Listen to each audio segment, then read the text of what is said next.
Oke, ini bohlam H4 Cree XHP 50 second generation dari Juragan Lampu. Ya, ini untuk Honda Jazz IDSI. Jadi Honda Jazz generasi pertama yang reflektornya masih bulat jendol. Ya, Jazz pertama. Nah, bohlam ini ya di request oleh pembelinya atau yang punya mobilnya bahwa dia ingin yang tidak panas atau dia ingin yang lifetime-nya panjang. Nah, ini saya rekomendasi. Ya. Jadi bohlam ini keunggulannya adalah umur pakai sangat panjang. Ya. Chipnya bisa diservis dalam arti kalau rusak chipnya yang rusak kita bisa ganti selama stok chipnya ada. Bohlam ini tidak menghasilkan panas yang sangat-sangat panas, tidak. Beda dengan bohlam lain yang baru nyala sebentar aja panasnya ekstrim. Ya, bohlam ini 30 watt, bohlam ini 30 watt, 5500 Kelvin, 2900 lux. Jadi bohlam ini lebih terang hampir 3 kali daripada halogen standar. Halogen standar kita ukur menggunakan lux meter dengan jarak yang sama, halogen H4. Itu halogen H4 55 watt 1000 lux. Bohlam ini bisa menghasilkan sekitar 2900 lux. Jadi bohlam ini secara teori 3 kali lebih terang. Ya, dari halogen standar. Syarat bagus bohlam kedua adalah harus stabil wattnya. Jadi kalau sudah 30 watt, dinyalakan 10 menit, 20 menit, 1 jam, 2 jam, 3 jam, 6 jam, harus 30 watt. Itu namanya baru bohlam bagus. Tetapi banyak di pasaran bohlam yang diukur watt awalnya besar, tetapi setelah nyala 5 menit aja dia udah turun. Di suhu ruangan di atas meja loh. Ya, di atas meja ini suhu ruangannya berapa sih? Siang hari mungkin 32 derajat. Tapi belakangan ini panas banget ya. Jadi mungkin bisa 32, 33 suhu udara. Ya, di meja begini aja kita tes di suhu ruangan 31, 32 itu ngedrop. Bagaimana kalau dipasang di mobil, di ruangan mesin? Ruangan mesin itu suhunya panas, Bro. 70, 80, mungkin 90 kalau macet. Ya, jadi ada orang yang membela, Pak, LED memang bakal ngedrop karena kan panas, Pak. Ya, kalau Anda mau beli yang ngedrop ya monggo, silakan. Tapi menurut saya kalau yang ngedrop itu tidak bagus. Contohnya Anda manajer sepak bola atau Anda pelatih bulu tangkis atau Anda pelatih apalah atlet. Masa Anda mendidik atlet Anda waktu awal pertama kali main lari kenceng. 5 menit kemudian dia udah lari, dia capek, stamina turun, masa Anda oke-oke kan saja? Ya tidak begitu kan? Nah tentu Anda harus bilang ke pemain Anda, lu harus jaga stamina. Lu main sepak bola berapa sih? 2 kali 45 menit. Ya tolong dong 2 kali 45 menit itu kalau lu lari ya kenceng. Jangan awal lu main 10 menit lari ngejar bola kenceng. 15 menit kemudian lu lari letoy. Ya itu kan nggak bagus pemain seperti itu. Bener nggak? Sama, LED ini pun begitu. Masa Anda mau beli LED yang baru pakai nyala sebentar ngaceng, 5 menit kemudian letoy. Masa Anda mau?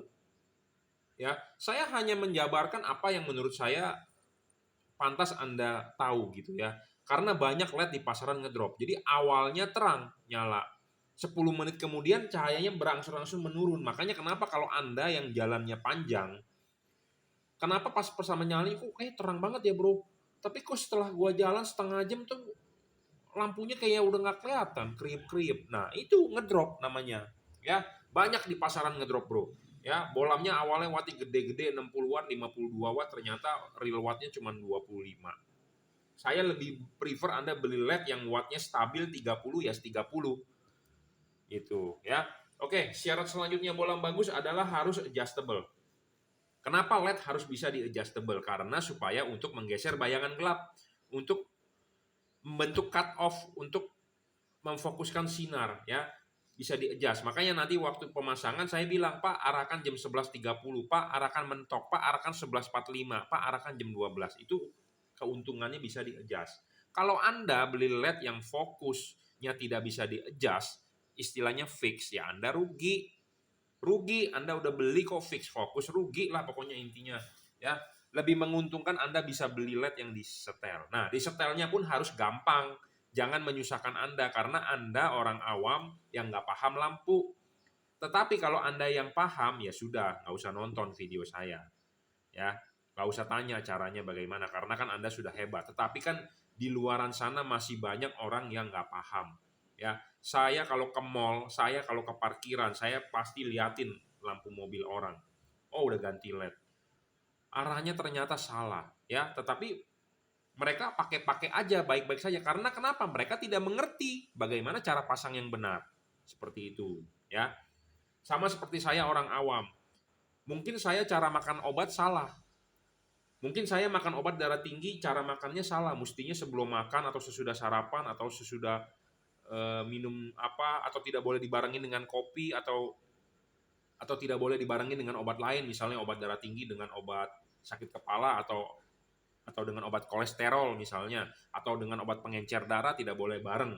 Contohnya yang saya tahu adalah simvastatin, obat kolesterol, dengan lipantil itu untuk triglisida, itu tidak boleh dimakan bareng, karena kalau dimakan bareng itu bisa kejang otot katanya, ya. Nah, sama seperti begitu, kalau dokter mungkin udah paham, tetapi kita orang awam kan tidak paham. Nah, sama dengan LED ini, saya paham, orang awam belum tentu paham.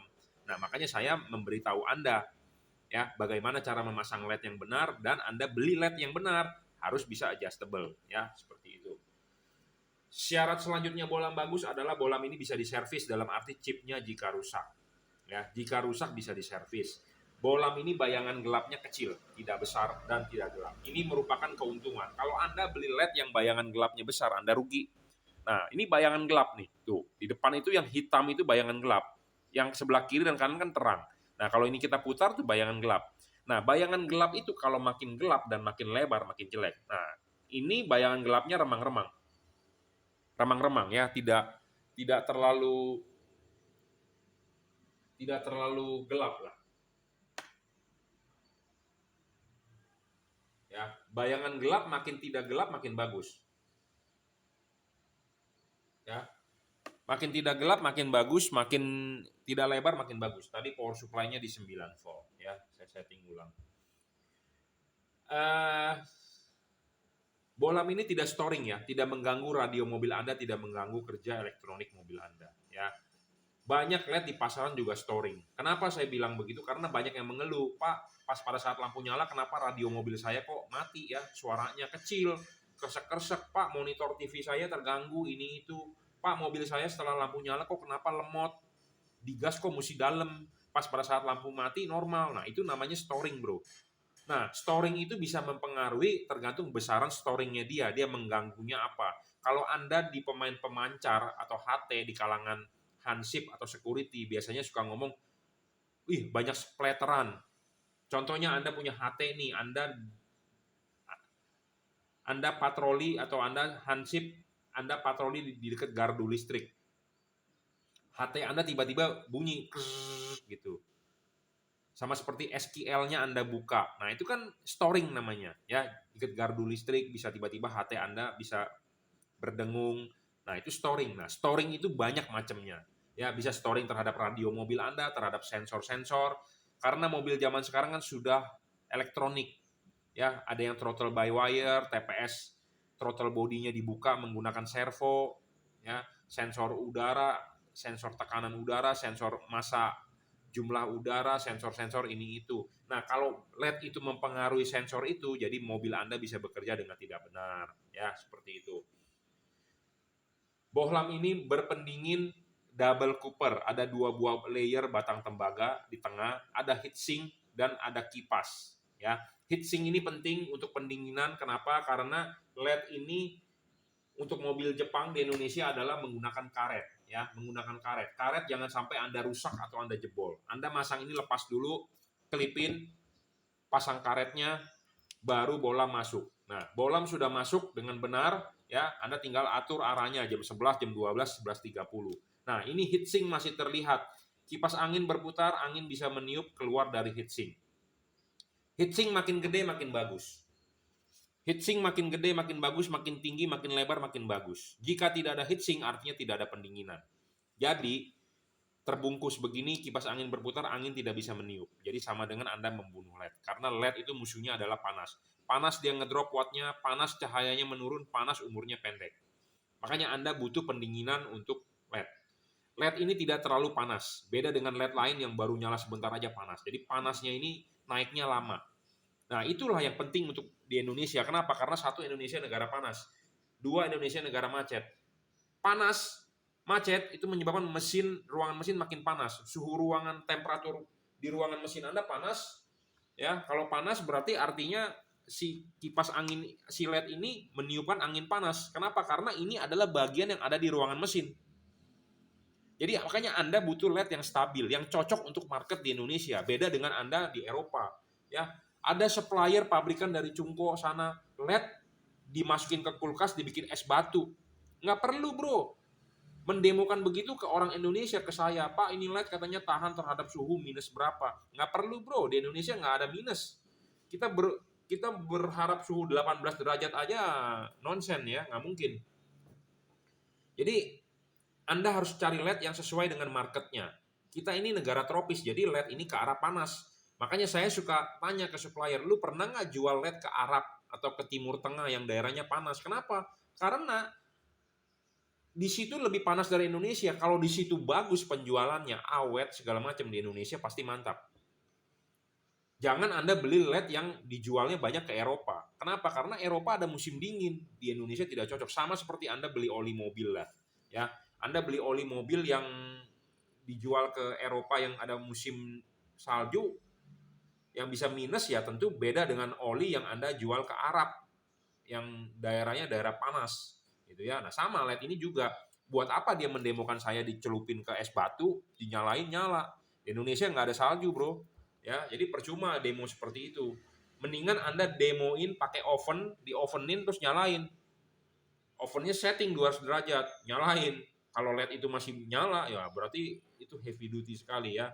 Oke, saya rasa cukup ya reviewnya. Jadi jangan sampai Anda salah pilih LED-nya. Anda bisa order LED ini di Bukalapak, Shopee, Tokopedia.